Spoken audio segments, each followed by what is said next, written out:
Got a win today by your methodology, so thank you for that. It's just super awesome. Um, didn't need to do another demo, just as questioning, right? Yeah.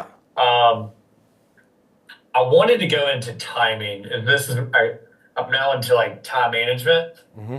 I've basically like gone back to my like closed pipeline, and I'm kind of reopening and going back through those, but that and basically going through the ones that don't have like a solid next step. Hmm.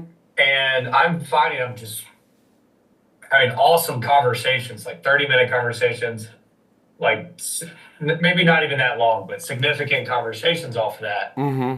And I know you mentioned somewhere in there, and I probably haven't gotten to it yet, but like hitting, an 80 call day of just outbound versus going through my pipeline. Um, how much time would you be blocking for this, I guess, daily? You said, I'm having good calls.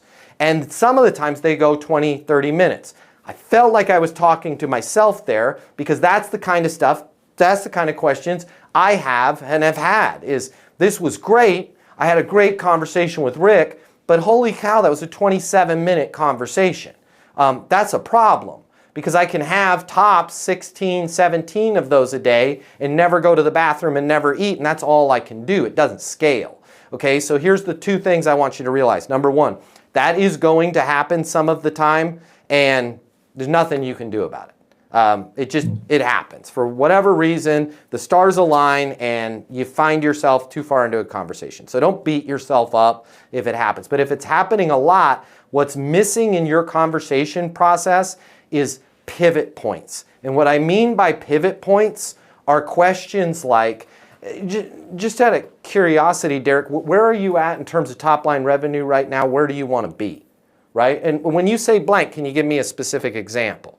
Right? So those are two pivot points to steer the conversation, right? Because I want to start to tighten this scope up. I don't want to talk about sports. I don't want to talk about the weather. I want to talk about the insight. Then I want to start to tighten the scope and then check out this pivot question. What research have you done on us? And if it's an older deal, what do you know about what we've been doing lately?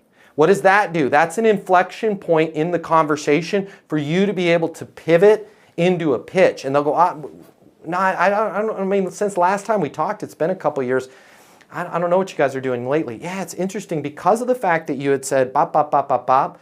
I'd like to recommend we've got a brand new product that's going to allow you to bing, bang, bang, boom, boom, and potentially get you guys to that 13 million in top line revenue. Does it make sense for me to put something together on that, right? And that's where we gotta have pivot points in the conversation. Otherwise, what will happen is we'll spend 27 minutes just talking about the global big picture stuff, and the last 2 minutes at best, you'll talk about how you can potentially solve that problem for them and set next steps. And what often happens is at minute 25, before you even get there, they'll be like, oh my gosh, I can't believe I've been talking. I'm stepping into a meeting, but it's really great to connect with you, send an email, right? So we got to pivot from insight we got to pivot from getting their attention to pivot to an insight, to their current situation.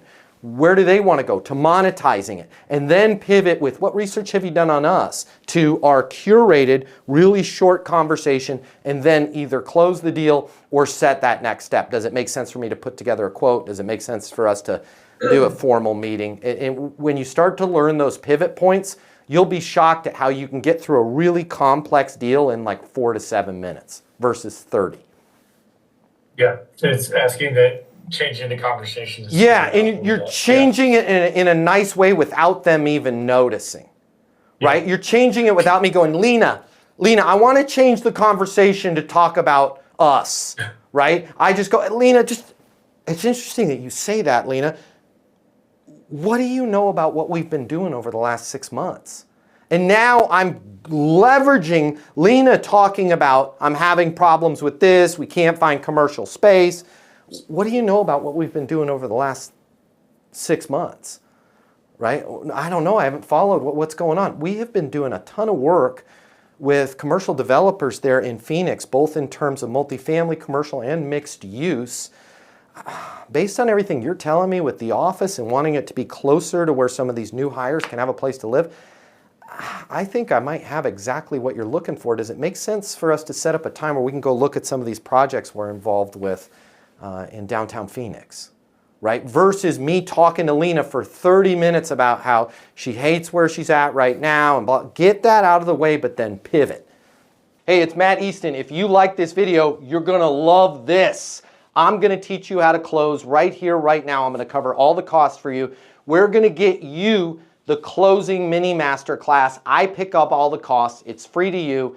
I'll cover the $299. Click the link in my bio. You're going to get access to the class. It's going to show you how to close anyone, anytime, without being pushy or manipulative. Your life is about to change. We're about to become best friends. Click the link in my bio. I'll cover the cost for you to learn how to close.